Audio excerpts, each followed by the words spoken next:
My ex wanted to take our son out of private school to look good with his new wife's children. I laughed in his face. Now I'm the villain of the story. My ex and his new wife want to take my son out of private school because they want him to be the same as her children. And they got furious with me because I laughed in both their faces. I have a 10-year-old son named Tyler, with my ex, Michael. I have primary custody and he stays with his dad on weekends. Until now, we had been managing co-parenting well. I'm from Asia, where private schools are practically the only decent education option. I decided I won't get married until my son enters university. I work as a banker and earn enough to support us. The pension I receive from Michael, I deposit directly into Tyler's savings account. I pay for the private school, which is expensive, yes, but I can afford it. Last year, my ex married Rachel, who already had 2 children. One is 10 years old. He's in the same grade as Tyler. The other is 8. My son already feels like he lost quality time with his dad since Rachel's children arrived, because now everything is in a group and Michael barely pays attention to him alone. On top of that, the stepmother tries to boss him around, and Tyler can't stand her. The kids treat each other with respect, but don't consider themselves siblings. This weekend, Michael and Rachel invited me to dinner. I went. After eating, they sent the kids to the room and wanted to talk to me. They told me they can't afford a private school for the other 2 children and that, for equality, they would have to take Tyler out of his school. They said it would be beneficial for the 2 older boys to study together. Same class, same school. I was outraged and laughed in their faces. I told them their financial problems aren't my business and that my son isn't changing schools. They insisted, but I stood firm and took Tyler with me. Since then, they've been blaming me for wanting their family to fail, and for Tyler not getting along so well with the other kids. I told them that creating bonds between siblings is the father's responsibility, not mine. I never spoke badly about them or their children in front of Tyler, but I also don't think it's my obligation to force a bond that should come from the father's side. And another thing, if the father starts prioritizing his new wife's children instead of his own son, it's obvious that Tyler will distance himself more and more. Now they're saying I'm insensitive. And Rachel even had the nerve to tell me that, because of Tyler, she won't deny a father to her children. I told her she's not very different from an evil stepmother in a fairy tale. Oh, and there's more. Tyler already has brand name things that their children don't have, and they complain about that too. My parents spoil him a lot. I'm an only child, and he's the only grandchild, so he receives many gifts and is very well treated by my family. And you know what? I'm not going to deny good things to my son just because they can't give the same to theirs.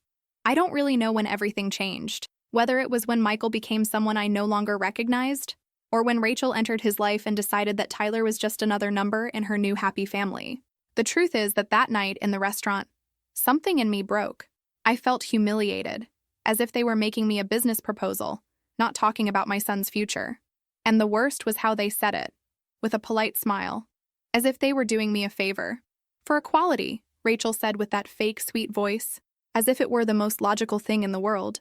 Wouldn't it be nice for the 3 children to share the same school, the same friends? I interrupted her with a dry laugh. It came out on its own. I didn't plan it. It was a laugh that resonated like a slap on that perfectly decorated table with candles and small plates of octopus. Equality? Are you really talking about equality? I said, looking at both of them, alternating between their faces. Do you want Tyler to lose his place at one of the best schools in Valencia to fit into your happy family illusion? Michael tried to calm the waters. He put his hand over Rachel's, but his gesture seemed more like acting than real support. It's not that, Claudia, he began. Then what is it? Do you want to punish my son because you can't offer the same to yours? Is that it? Rachel said nothing more, but her expression changed. She no longer looked me in the eyes. She sat up straight, as if I were a nuisance, an annoying ex who didn't understand the common good. I took Tyler from there without finishing dessert. Since that day, everything changed. Michael no longer responded to my messages as quickly.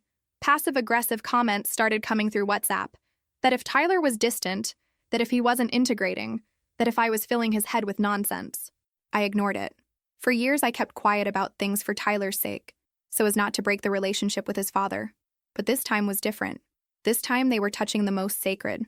And then, the inevitable happened. One day, Tyler came back from the weekend with his father with a look that left me frozen. He said nothing during dinner. He ate little. And when I went to put him to bed, he hugged me tightly. "Everything okay, my love?" I asked him, stroking his hair. "Dad said that if I don't accept changing schools, I won't be able to go on weekends anymore," he whispered to me, almost voiceless. I felt my heart break into 1,000 pieces. I didn't cry in front of him. I hugged him tighter. I waited for him to fall asleep. And that night, I opened an old folder where I kept documents. There were all the school payments, all the conversations I had had with Michael about custody. And I called Sarah, my lifelong friend, who was now a family lawyer. "I need you to help me," I told her with a trembling voice. "Michael is crossing a dangerous line."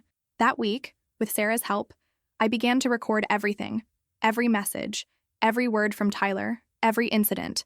But that wasn't all. A few days later, I decided to visit the public school where Rachel wanted to send Tyler. I pretended to be a mother interested in enrolling my son. I wanted to see for myself what they were trying to impose on him. And there's something happened that I didn't expect. One of the teachers, upon seeing me, froze. She recognized me by my last name. She called me aside, and in a very low voice she told me, "You have to be careful with that woman. Rachel isn't who she seems." She told me something that left me frozen. Years ago, Rachel had been fired from that same school for inappropriate conduct with children. The case had been silenced, but some still remembered what happened. They used a medical excuse to not ruin her record. I left that school trembling. I didn't know whether to cry or scream. Rachel. What else was that woman hiding? And Michael? Did he know? Was he aware of who he had let into Tyler's life? I had to protect my son. But what I didn't know is that that information was only the beginning. A week later, I received an anonymous message. A number without a name. It just said, "If you knew what Rachel did before marrying Michael, you wouldn't let her within 10 meters of your son." I was looking at that message for more than an hour without moving a finger. The phone screen remained lit in the darkness of the living room. And I, completely paralyzed, felt how my heart beat in my temples. "If you knew what Rachel did before marrying Michael," the words bounced in my mind like hammers. I got up. I went to the kitchen and poured myself a glass of water, but I couldn't even drink it. I left it on the counter and leaned against the wall. I sat down, breathing deeply. Who had sent that? Why now? And what exactly did I need to know? I didn't respond. Not that night. I didn't want to seem desperate. I promised myself I wasn't going to lose control. The next day, I went to work as always. In the bank office on Main Street, in the downtown area, everything was as always. Impatient customers, cold coffees, and papers that never end. But I was no longer the same. I was alert. Something had changed in me since that dinner with Michael and Rachel. I felt like someone had woken me up from a long sleep. Sarah, my lawyer friend, called me mid-morning. "I need to see you today," she said urgently. "And Claudia, don't underestimate this woman. I've dealt with people like this before. But if half of what you told me is true, we're dealing with someone dangerous." I spent the rest of the day restless. I kept rereading the anonymous message on my phone screen as if it would change by itself, reveal more details. "If you knew what Rachel did before marrying Michael," those words echoed like a bomb about to explode. That night, after Tyler slept, I contacted a journalist friend who worked in the area. I said I needed information about a woman named Rachel who had worked in public schools and children's clinics in the region. "I can't promise anything, but I'll see what I can find," he replied. 2 days later, he sent me an enigmatic message. "You need to talk to Matthew." I was confused. "Who is he?" "Her ex-fiancé, and he wants to talk to you." At first, I hesitated, but curiosity and fear were stronger. I arranged to meet him at a discreet cafe on the outskirts of town. I went alone. I took my voice recorder in my pocket and a water bottle, as if that would protect me from something I still couldn't define. When Matthew arrived, he looked exhausted, like someone who already carried many weights on his shoulders. He was a man in his 40s with sad eyes and arched shoulders. "You're Claudia, right?" I nodded. He took a deep breath. I thought I'd never hear about Rachel again. When the journalist told me she was near a child again, I knew I had to speak. I didn't believe it at first either. Rachel knows how to manipulate like no one else. We stayed there for almost an hour. He told me that Rachel played the victim, said that others persecuted her out of jealousy, used anxiety attacks to justify disappearances. And the worst, one day, when Matthew announced he wanted to break up, she said she had been abused by a cousin of his in childhood, and that he was an accomplice for not believing. The family fell apart. His mother had a stroke after the scandal. Rachel disappeared. There was never a formal complaint, just disgrace. Later, we discovered it was all a lie. My cousin was in another country at the time she alleged the abuse. And that's when I understood. She didn't lie on impulse. It was method, control, fear. I lost my family because of her. And if she's near your son, he swallowed hard, you need to get her out of his life now. before she destroys his too. I returned home devastated. I felt dirty, as if something had entered my house without my permission, as if Rachel had already contaminated everything around. On the way back, I began to wonder, did Michael know this? Could it be that, even after everything, he chose to pretend? I arrived home late. Tyler was already sleeping. I kissed his forehead, held his hand, and there, kneeling beside his bed, I made the most serious promise of my life. No one will touch you, or manipulate you, or use you as a chess piece in an adult game. I will protect you, son. Until the end. The next morning, I asked Sarah to come to my apartment. I told her everything. I showed her the audios, the screenshots, and everything Matthew had told me. She listened to everything in silence. In the end, she just said, "We're going to do this the right way, legally. But first, we need evidence." Sarah suggested a bold idea. She would help me formally register an incident diary, with date, time, and description of everything. Every reaction Tyler had after returning from his father's house. Every strange phrase. Every behavioral change. "And there's more," she said. "We can use a recorder, something Tyler carries without realizing, for his safety, just to protect ourselves." At first I hesitated. It was a delicate line, but after everything I heard about Rachel, there was no more room for naivety. I put a small recorder in his backpack, camouflaged among the pockets, and I waited. What I heard afterward took away my sleep for nights. In the recording, Rachel spoke with Tyler while helping him put away his toys. Her voice was calm, too calm even, but the words were pure poison. "You know, Tyler, your mother has been saying ugly things about us, and if she continues like this, maybe she'll get sick. So sick that she needs to go to a hospital. And nobody wants that, right? You're an intelligent boy. You know what you should tell the judge, right? That you want to change schools. That you like the new family. That you're happy." My skin went cold. I advanced the audio. More disguised threats. More distortions. Soft words with sick intentions. The next morning, I called Carmen, a woman who had been Rachel's colleague at a children's school in the city. Sarah had gotten the contact. "Rachel," she said as soon as I mentioned the name, "I don't even want to hear about her." After hesitating a bit, she agreed to meet me. We talked in a park, overlooking the sea. Carmen was direct. No beating around the bush. She handed me a folder with documents she had kept. Out of fear, according to her. Internal files, reports about her behavior with students, emails exchanged between teachers about inappropriate conduct, always covered up by administration. I read everything in silence. Carmen looked at me with pity. When I closed the folder, I took a deep breath and said, "Thank you. You just gave me the tools to save my son. Don't thank me yet. Use all this before it's too late." I returned home with a knot in my stomach. I put all the documents in a folder labeled Justice. I printed transcriptions of the recording. I contacted Sarah. And so, between tears, anger, and determination, I made my decision. That same night, I would file for exclusive custody and a protective measure against Rachel. I wasn't going to wait for the next blow. War was declared, and I wasn't going to lose. That night, after putting Tyler to bed, I sat in the kitchen, staring fixedly at the red folder labeled Justice. It seemed to contain more than just papers. It seemed to contain my last hope of protecting my son. I texted Sarah, and we arranged to meet early at her office the next day. I knew I couldn't waste time. I arrived there before the door even opened. Sarah received me with a tight hug. She had already heard a snippet of the recording I sent by email and had her eyes full of indignation. "This here isn't just a veiled threat. Claudia," she said, turning the laptop toward me, "it's emotional extortion against a child. And it's illegal. We can file for a protective measure. Not just for you, but mainly for him." I took a deep breath. I didn't want Tyler to go through courts, psychologists, hearings, but I realized that if I didn't do this now, the consequences would be worse. Sarah guided me to continue recording, but more carefully. Tyler couldn't notice. His protection was priority. She handed me a new recorder, smaller, with better quality. I carefully sewed it into the lining of Tyler's backpack, and before leaving him at his father's house gate that Friday, I knelt in front of him. "Anything that bothers you, you tell me, okay, love? Even if it seems small. Your voice is important." He nodded and hugged me tighter than usual, as if he also knew something was wrong, even without understanding everything. On Sunday night, when he came back, the first thing I did after a long hug was take the recorder from the backpack. I waited for him to sleep and went straight to the computer. When I heard what Rachel said on that visit, I felt my stomach turn. If your mother continues meddling with our life, she's going to pay.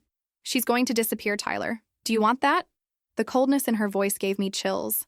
And the worst was hearing my son responding with a timid no between muffled sobs. Then behave. Say you like studying with your brothers. Say you want to change schools. Everything will be fine if you obey. You want your father to keep seeing you, don't you? It was pure blackmail. And more than that, it was psychological abuse against a 10-year-old boy. I stayed awake all night. Gosh. I couldn't turn off my mind. I repeated the phrases in my head, as if they echoed inside me. I wanted to enter that house and take my son in my arms, screaming. But I knew that now it wasn't with the heart anymore. It was with strategy. Sarah received the new audios early Monday morning. She was as upset as I was. We agreed that in addition to the exclusive custody request and the protective measure, we would file an emergency protocol with the public prosecutor's office. The evidence could no longer wait. That same week, another piece fell into place. Carmen, Rachel's former colleague, called me. She said she found more documents. They were internal notes from pedagogical meetings, copies of emails where teachers reported Rachel's inappropriate attitudes in the classroom. One of the documents directly cited an episode in which the professional locked herself with a child in the library without permission from coordination. There was no formal investigation because the child's parents withdrew the complaint in less than 48 hours. But Claudia, everyone knew she was unbalanced. I took everything. I scanned it. I attached it to the case files. Sarah began to assemble a timeline with everything we had. It was like putting together a dark puzzle. Dates, statements, names, connections. Rachel wasn't just unbalanced, she was dangerous. And now, justice needed to see this. At the end of that same week, a brown envelope arrived at my building's reception. No sender. Inside, there were copies of messages exchanged between Rachel and another woman. From what I understood, it was a friend she confided in. The messages were perverse. That spoiled brat needs a lesson. Who does this Claudia think she is? Just because she's a banker and walks in high heels, she thinks she rules the world. I want to see her freak out when Tyler begs to stay with me. I'm going to make him call me Mom, even if it's based on fear. I closed the envelope and cried alone on the balcony. It wasn't sadness. It was anger. A silent, concentrated anger that gave me strength. Rachel had crossed all possible limits, and now I was going to cross hers. For justice. Sarah filed the urgent request in court. The judge received the case and scheduled the first hearing for 15 days later. It was little time to gather everything, but enough time to continue reinforcing our foundation. By this point, Michael was already beginning to show signs of discomfort. He sent me a message saying he thought we were exaggerating, and that Rachel was just trying to be a good maternal figure. I responded with a single sentence. Are you willing to lose your son because of a woman you barely know? He didn't respond anymore that day, but something told me he was beginning to rethink his choices. What he still didn't know is that everything that was coming would be much bigger than he could imagine, and I was no longer the same woman who had laughed at dinner. Now I was ready for war. On the day the summons arrived at Michael's house, I knew. It wasn't because he responded to me or because he called me. It was because I received an automatic notification in the court app confirming that the defendant had been officially notified. I read that while preparing Tyler's breakfast and felt a strange relief, as if, for the first time in weeks, I was in control of the situation. Michael, of course, took less than half an hour to message me. Is all this necessary, Claudia? We could solve this between adults. I read that laughing with irony. He talked about solving between adults after allowing his wife to emotionally blackmail our son, after ignoring recordings, documents, histories, warnings. No, Michael. Now it was in court. I only responded, when you accepted Rachel talking to my son as if he were a pawn, you stopped having the right to sit with me as an adult. Silence. For 3 days. And then came the surprise. I received, through Sarah, notification that Rachel had filed a counterpetition in court. She requested to be legally recognized as an effective maternal figure in Tyler's life. And more. She accused me of defamation and parental alienation. I felt such a deep chill that I had to sit down. It was as if she was turning the game around, positioning herself as the victim. Sarah, upon reading the petition, murmured, "It's the perfect move. If the judge believes this version, she gains space, gains voice, gains power, and you become the hysterical mother who won't accept the ex's new wife." I breathed deeply. I gathered every piece of strength I had left. I looked at Sarah and said, then we're going to show that I'm not hysterical. I'm a mother, and I fight with evidence. And that's what we did. We began to organize the dossier like a perfect puzzle. Chronological, clear, impersonal in tone, but devastating in content. Each audio with transcription, each message with dated screenshot. Each report from the public school teacher, the ex-fiancé, the former colleague. Nothing was left out. Sarah also made an important request to the judge, that Tyler be heard only in a protected environment by a qualified professional, so he wouldn't suffer even more from the case's exposure. The judge accepted. But then came the worst part: waiting. The days between notification and the hearing were long and oppressive. Tyler continued visiting his father, under my constant surveillance, but now with a monitored phone and with agreed messages for him to alert me of any strange behavior. And even so, the insecurity was constant. On one of those nights, around 11 p.m., the doorbell rang. My heart raced. I peeked through the window and saw Michael, alone, standing on the sidewalk with his hands in his pockets. I went down. He was thinner, sunken eyes, unshaven. He looked like a confused, broken man. "Can I talk to you?" he asked. "Only out here," I replied firmly. He looked at me with a tired expression. "She told me you were making everything up, that it was just jealousy, that you wanted to separate me from my son out of revenge, and you believed her?" He looked away, silent. "Did you listen to the audios? Michael, see the documents? Or do you prefer to keep pretending this is a women's fight? I didn't know about her past, I swear. But now you know. And even so, you stayed quiet." He lowered his head. "I just didn't know how to get out of this. She threatened to make a scene, said she would disappear with the boys, that if I sided with you, she would ruin my reputation." I took a step back. "So you preferred to protect your image over your son?" He remained silent. Then he looked at me with tears in his eyes. "I know I was wrong. Can I sleep on the couch tonight, just to see Tyler tomorrow morning?" My instincts screamed to send him away. But there was something in his voice. Fragility, real regret. I didn't trust him, but Tyler still loved him. And, at that moment, my priority was to keep my son emotionally stable. One night, just one, Michael slept on the couch. The next day, he prepared breakfast with Tyler. They both laughed, talked about soccer. For a brief moment, I saw there the father he used to be. But I didn't forget. 2 weeks later, the hearing day arrived. In the courthouse corridors, Rachel paraded with a light dress and a fake smile. She was accompanied by a slick lawyer and maintained the expression of perfect wife. Michael was on the other side of the waiting room, sitting alone, fidgeting with his hand. Sarah squeezed my shoulder before we entered. "Everything is ready. Just breathe. Today the turnaround begins." And so we entered the room. The judge, serious. Rachel, with theatrical gaze. Tyler, not present, thanks to the decision to be heard in a protected environment the following week. We started with presentations. Rachel made sure to speak first. She said she loved Tyler like a son, that she just wanted him to be happy, that the public school was more inclusive, and that Claudia, I, was controlling, aggressive, and incapable of accepting that the family had changed. Sarah stood up calmly. She handed the documents to the judge, asked to project the transcriptions, and with a firm voice began to read, one by one, the phrases said by Rachel to Tyler. "If your mother continues meddling, she's going to disappear. Tell the judge you want to live with us or your mother will go to the hospital." The judge frowned. Rachel began to shake her leg. And then came the moment that changed everything. Sarah called one last name to testify. Michael. He hesitated. He got up slowly. The judge authorized him to speak, as long as it was brief. He cleared his throat. He looked at me. Then he looked at Rachel, who stared at him with contained anger. And then, with a low but clear voice, he said, "I was an accomplice. I stayed silent when I saw that Rachel was crossing the line. She manipulated Tyler, and she manipulated me too. I didn't know how to protect my son, and I deeply regret that." Rachel jumped up, screaming, "Traitor! Liar! You promised me!" The judge banged the gavel, ordering silence and her removal from the room. Rachel was taken out screaming that none of this was going to stay like this, while Michael lowered his head in silence.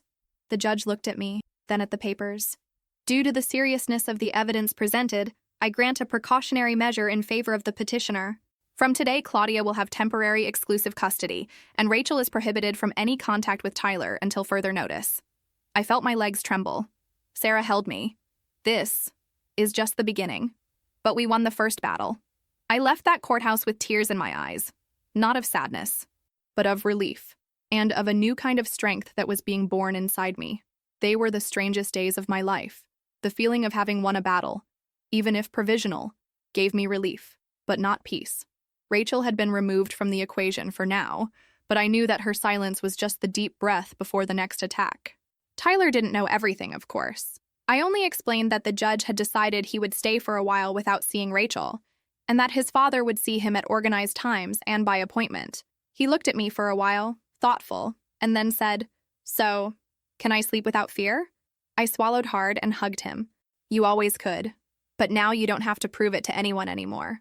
The following week, Sarah and I concentrated our energies on organizing the material for the next hearing, the one that would define definitive custody and the validity of all accusations. But something still bothered me.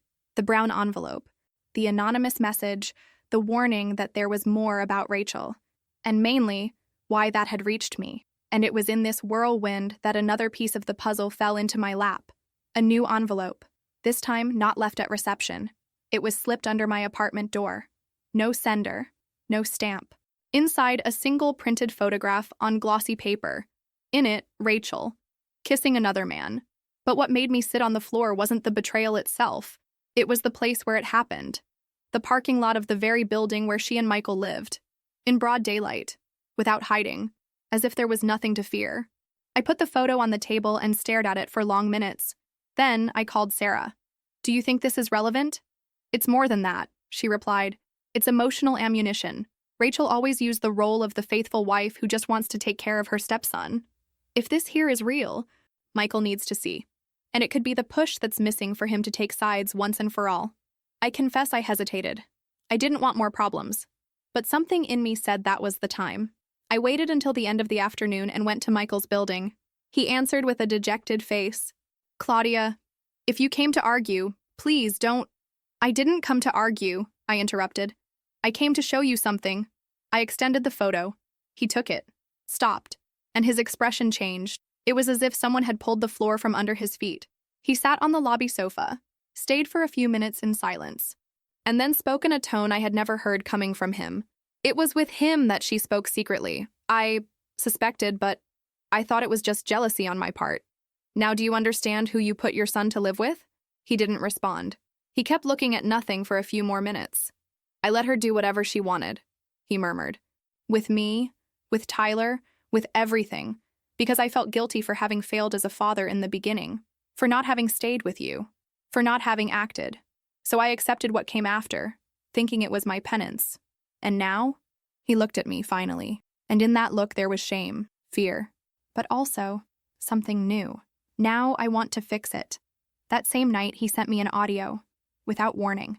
He said he wanted to confess everything, that he recognized his omission, that he validated every step of my legal action, and that if needed, he would be willing to testify again, including about things that weren't yet in the record. Sarah heard the audio and was surprised.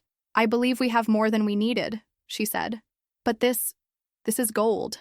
In the following days, we received confirmation that the final hearing was scheduled for a week later. Sarah asked me to rest, stay calm, avoid interactions with anyone connected to Rachel, but of course she didn't cooperate. 3 days before the hearing, I received an anonymous call. I no longer answered unknown numbers, but I was distracted. It was her. "You think you won, don't you?" she said with a voice full of venom. "But this is just the beginning. I'm going to show who you really are. Claudia, I have my own contacts. You want war? You'll have war. You already started the war, Rachel, and justice is responding.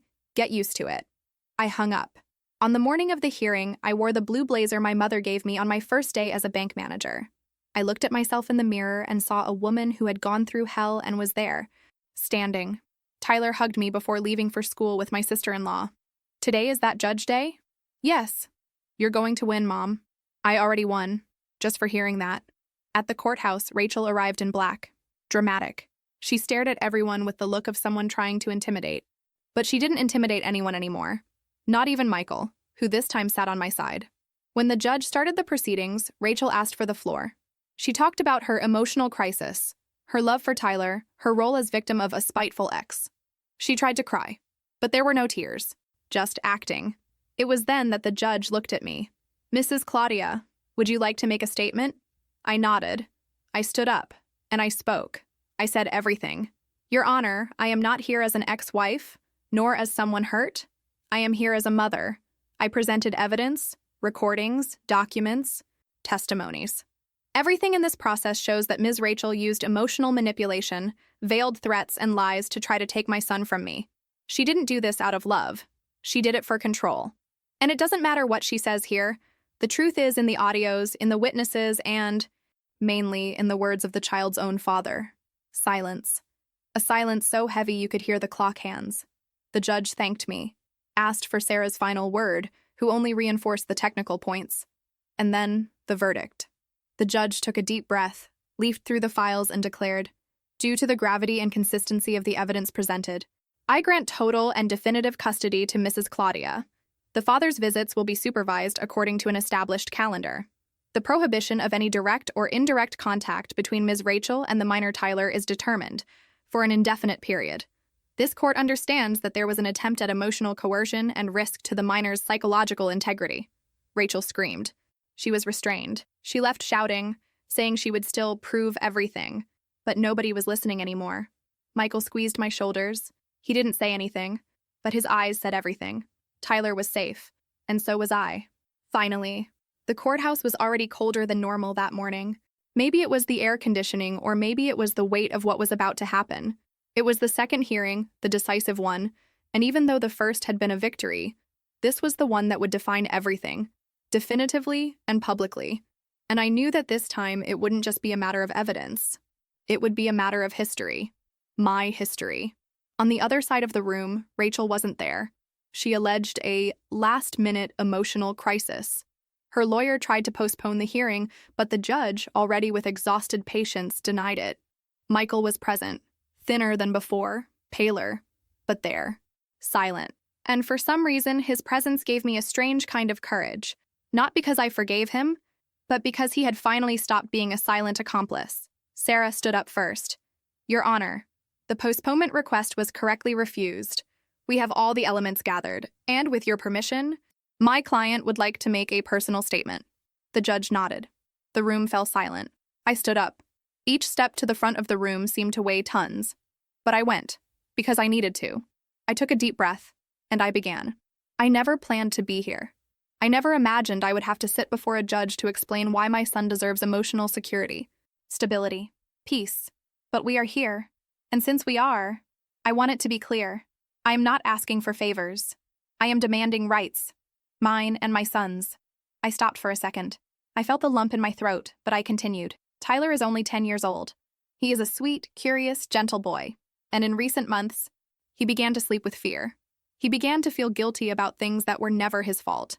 He began to believe that if he didn't obey, something bad would happen to me, that I would disappear, that I would be hospitalized. These ideas don't arise by themselves. Someone planted this. I turned slightly, without directly facing the benches where Rachel would be sitting if she had had the courage to show up. This person presented herself as a loving stepmother, but what she really did was manipulate, threaten, distort. She didn't try to build a family. She tried to erase ours. I saw the judge observing me attentively, not with pity, but with respect. And I continued, my son is not a trophy. He is not bargaining currency to please children who aren't his, nor a bridge to simulate a perfect life. He is a child. And as a mother, my function is to ensure he grows up away from those who use him as a game piece. I paused, and I closed with the truth that hurt the most. For a long time, I swallowed my pride to keep the peace, so that Tyler would have a present father. But when I saw my son come home afraid of losing me, I knew it was no longer about pride. It was about survival, and I choose to fight for him, always. When I returned to my seat, I felt Sarah's hand hold mine under the table. I was trembling, but at peace. For the first time, my voice had been heard not as a reaction, but as truth. The judge asked for a short recess. When we returned to the room, he already had a defined expression. He had the documents in hand, and spoke directly without flourishes. After evaluation of the message history, audio recordings, eyewitness testimonies, and the petitioner's absence at this second hearing, this court decides definitively total and permanent custody to Mrs. Claudia. The father, Michael, will maintain supervised visitation rights, which may be reviewed according to future psychological reports. Ms. Rachel is formally prohibited from approaching Tyler or maintaining any direct or indirect contact with him, under penalty of civil and criminal sanctions. I closed my eyes for a second. That was it. Official. Registered. Irrevocable. Beside me, Michael lowered his head. He looked like a man stripped of everything. At the end, the judge still made sure to add, "May this process serve as an example to remember that true affection never comes from imposition or manipulation. Children are not tools of vanity or revenge. They are beings in formation, and this court will always be on the side of childhood." Upon leaving, the sun seemed stronger than ever. It was as if the world had finally returned to spinning in the right direction. But we barely knew that. Even though legally defeated, Rachel still hadn't given up. 2 days later came the first attempt at digital invasion, an attempt to access my bank account through the bank app. Fortunately, the system blocked it. Then, threatening messages by email, and a false anonymous report to Child Protective Services, quickly filed for lack of evidence. Sarah asked me to file a police report. I did, and I began to shield my digital life, my access, my contacts. Even defeated, Rachel still wanted to prove she was capable of making noise. But now I had evidence. I had court decisions, and I had people by my side. Tyler, on the other hand, began to change. He went back to sleeping better. He went back to laughing, watching cartoons. He went back to eating cereal, singing silly songs. One day, out of nowhere, he told me, "Mom, now I know you'll never leave me." I responded with the only thing I could, "And you'll never lose me, even if the whole world tries." The war seemed to be over. But deep down, I knew people like Rachel never retreat completely. But now, I was prepared. I thought that after the hearing she would disappear, that the weight of the judicial decision and public humiliation would be enough to keep her away. But I underestimated the power of someone like Rachel's wounded ego. She didn't lose. She was exposed. And people like her can't stand being unmasked. The first sign was subtle. Invasion attempts on my banking app. I received 2 alerts in less than a week. My password had been incorrectly changed 4 times. On the 4th, the system temporarily blocked my access for security. I called directly to the manager of the branch where I worked. "Claudia, the access attempts came from a domestic IP right here in the city. Do you want us to trace it?" "I do," I responded immediately. 2 days later, the report arrived. The IP was linked to Michael's old account, which Rachel still used. Coincidence? I no longer believed in coincidences. I sent everything to Sarah. She asked for an urgent meeting with me. "She's trying to get revenge in another way," said my lawyer with a serious face. "She's trying to destabilize you, make you seem paranoid. But we have evidence. And more than that, we have a history. This isn't an emotional relapse. It's deliberate persecution." I filed a police report at the cybercrime unit. I included the screenshots, the access attempt reports, and the threatening messages that began arriving by email. Signed as anonymous, but with phrases so specific they could only come from someone who knew my life inside out. Tyler may no longer be under my responsibility, but I won't let him grow up thinking his mother is perfect. You're going to fall. With degree or without degree. The messages didn't shake me. They alerted me. But Tyler didn't know this. For him, things were improving. He had returned to school with a shy smile, reconnecting with friends, reconnecting with himself. He didn't deserve to carry anything more. I would shield him from everything. But then came the lowest blow. The following week, I received a visit from 2 Child Protective Services employees. They appeared at my work, with badges, serious faces, and a folder in their hands. They said they had received an anonymous report alleging emotional negligence and inappropriate exposure of the child to extreme legal conflicts. They said I would be using my son as an instrument of revenge. I swallowed the impulse to scream right there. Instead, I asked for permission and took them both to the meeting room. I handed over, right there, copies of all recent court decisions, the psychological report that attested to Tyler's well-being, and the documents that proved the defamation attempt. The women looked at each other. "Mrs. Claudia, we apologize for this, but when it comes to reports involving children, we are obligated to investigate." "I understand," I replied with a controlled voice, "but I am also obligated to protect my son from dangerous people. This report is false, and you know it." They nodded discreetly. The next day, I received notification that the process had been filed for lack of evidence. But Rachel's message was clear. She didn't need to be physically present to try to destroy my stability. She could attack from all sides. Sarah requested the judge to expand the protective measure. In addition to the prohibition of contact with Tyler, which was already in effect, she also asked for prohibition of contact with me, by any means. It was approved the same day. But Rachel once again responded as she knows how, theatrically. The following week, her lawyer filed a petition requesting the reopening of the process.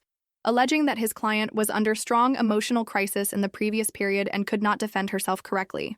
He included a psychiatric report done by a suspicious professional, declaring that she suffered from severe anxiety disorder and that her absence was a consequence of nervous breakdown. The judge scheduled a hearing to evaluate the request, and for the first time, I myself asked to speak, not to defend myself, but to tell.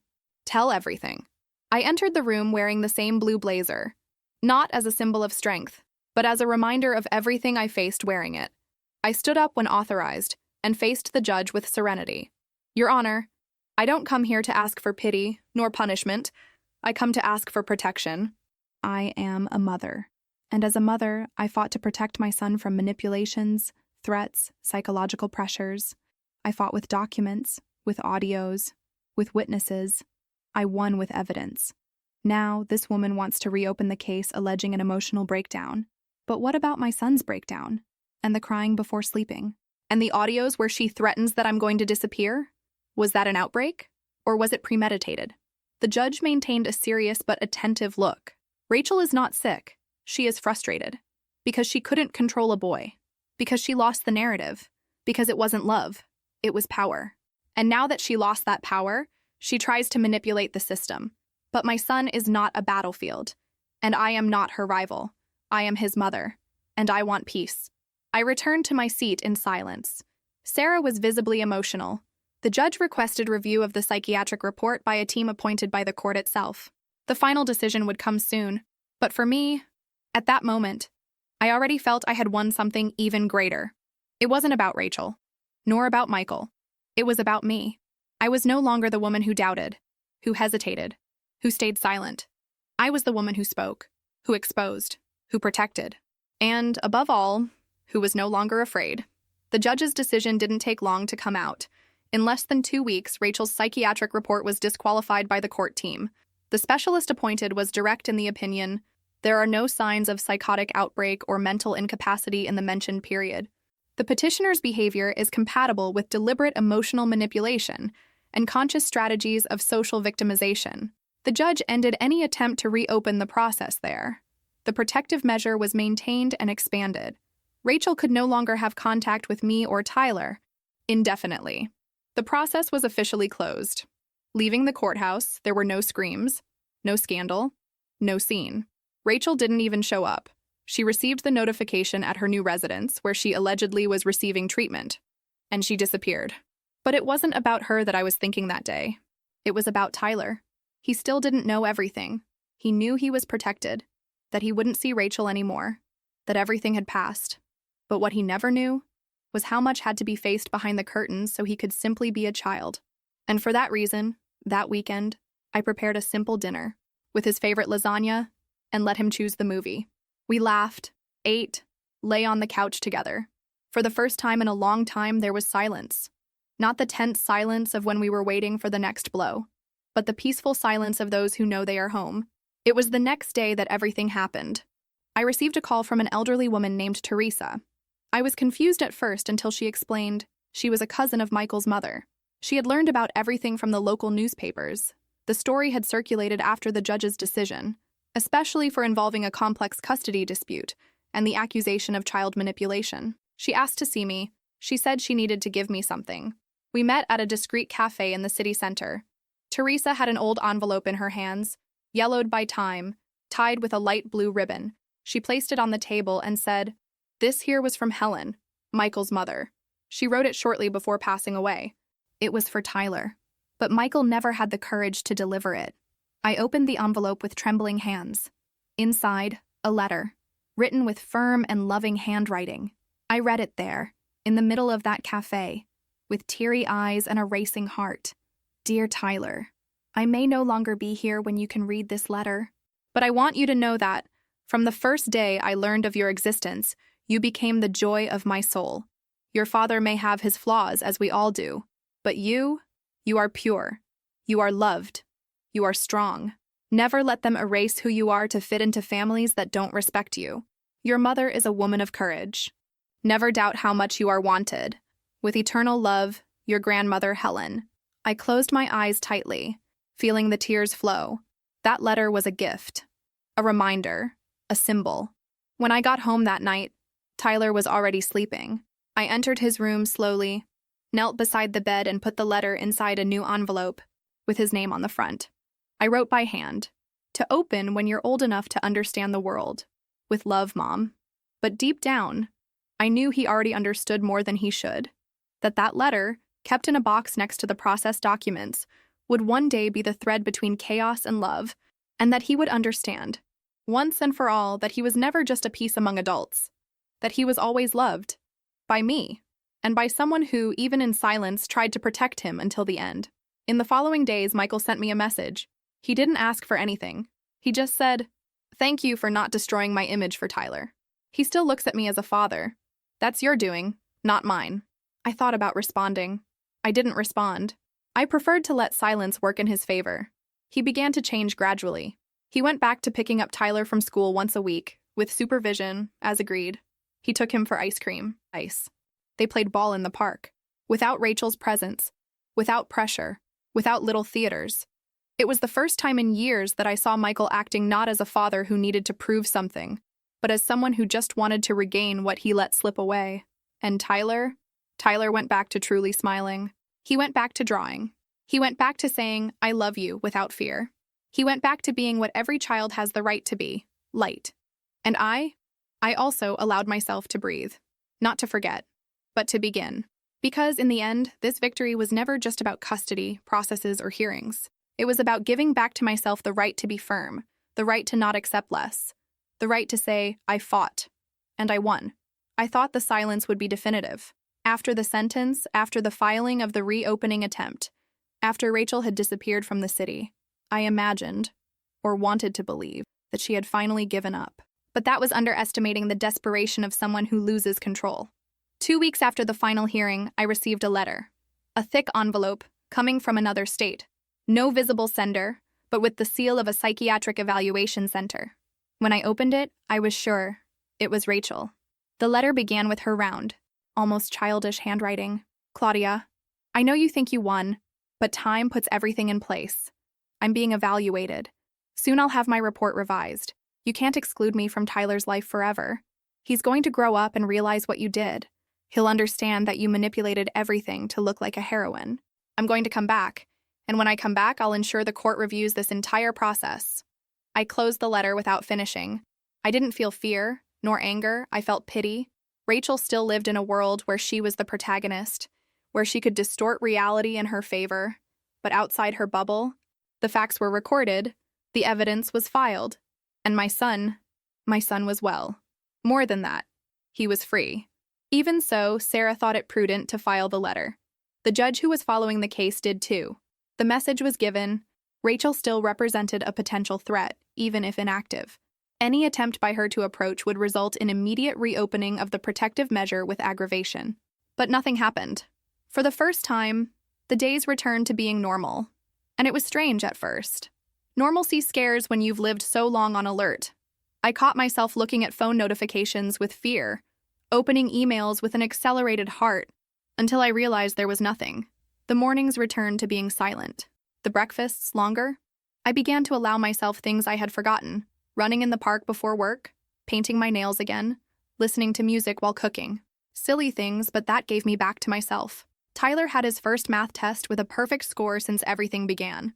I had to hold myself back from crying when he handed me the report card with a shy smile and said, "See, now that nobody bothers me, I can even like studying." We laughed together. It was true. The boy who before lived apologizing for existing now explored his own interests. He wanted to take drum lessons. Then he changed his mind and said he preferred robotics. He began building a cardboard city in the living room. I let him. He needed that. To create, to imagine, to be the owner of his own story. Michael, in turn, began to fulfill the agreements. He arrived on time, respected the limits, kept distance from any subject that involved the past. We exchanged cordial messages, nothing intimate, but civilized. On one of those visits, Tyler came home saying, "Mom, Dad said he's going to buy a new bike for me if I want. And do you want it?" "I do, but I said I only accept it if it comes with a helmet, like you said." I smiled. Gradually, balance was being built. Not the ideal, but the possible. And then, one night, after putting Tyler to bed, I sat on the couch with a cup of tea and found myself crying for no apparent reason. They were silent tears, not of pain, but of accumulated exhaustion. There, at that moment, I realized the war was over. Not because Rachel had disappeared, but because I no longer feared her. I no longer reacted. She no longer had a way to reach me. I had evidence, shields, lawyers, testimonies, but most importantly, I had consciousness. And she didn't. It was the end of a cycle. The following week, I reorganized the house. I donated toys Tyler no longer used. I opened space in the closet, and I took from the last drawer a sealed envelope, Grandmother Helen's letter. I kept it in a new memory box, along with a photo of Tyler at 3 years old, our first movie ticket together, and a scribbled sheet where he had written, "I love you, Mom. You don't need to be afraid. I protect you." And that night, for the first time in months, I slept without leaving the hallway light on, because now everything was in place. 2 years passed since the day the judge banged the gavel for the last time. 2 years without anonymous messages, without veiled threats, without envelopes slipped under the door. Rachel disappeared, literally. According to the last court record, she continued in another state, under voluntary clinical monitoring, but nobody saw her anymore. No new approach attempts, no new process, no movement. Deep down, I knew she would never accept defeat, but I also knew that for someone like her, the absence of stage was the worst punishment. Rachel didn't need to be imprisoned. It was enough not to be heard. Tyler, he flourished. At 12 years old, he seemed like another boy. He had his own opinion, sense of justice, and a lightness that I thought time had stolen. He joined the robotics club, won a school prize, and in one of the pedagogical meetings, the teacher told me, "Your son is brilliant and very sensitive. He always asks if classmates are okay. Sometimes he seems more adult than us." I smiled with full eyes. I didn't tell her what he had already seen, heard, and felt. I just thanked her. Tyler was building his own narrative now without the ties of the past. I, for my part, decided it was time to help other women. I started writing a small text in a single mother's forum. I told, in general lines, how I faced a painful process to protect my son. The text went viral. Messages came from women from various places. Some thanked, others asked for advice. In a short time, I created an online profile to share reflections, guidance, support. I didn't take long to realize that what I lived wasn't an exception. It was routine disguised as normalcy. I began attending meetings, lectures, courses about conscious parenting and emotional abuse. And then one day, I was invited to give a small talk at a local seminar. My first reaction was to say no. But Tyler, who overheard the conversation by chance, said, "Mom, remember when you told me that whoever has a voice has to use it?" I took a deep breath, and I accepted. That night, before about 50 women, I told my story with an open heart, not as a martyr, nor as a heroine, but as a woman who almost collapsed and survived. I spoke of sleepless nights, of silence, of anger, of guilt, of strength. And when I finished, an elderly lady hugged me and said, "You said what I could never say. Thank you for lending me words." It was in this type of reunion with the world that I found myself again. I didn't start dating right away. My focus was still Tyler, work, projects. But on a random afternoon, during an art exhibition about motherhood, a woman approached. Julia. Wavy brown hair, lively eyes, camera hanging around her neck. "You're Claudia, right? From yesterday's talk, I was very moved. I'm a documentary photographer and I work with real mothers' stories. Can I show you my work?" I accepted. We had coffee, then another, then we exchanged numbers. And gradually, Julia became part of my routine, without invading, without forcing, without filling a void. She didn't come to complete anything, just to add. Our relationship was built calmly, with respect for Tyler's time and mine too. She never tried to be anyone's substitute, just a safe, caring presence. And Tyler, surprisingly, accepted her naturally. "You like her, don't you, Mom?" "I do. She makes you smile." "It's true. Then it's good." And it was good indeed. It wasn't easy. It wasn't without doubts. But it was real.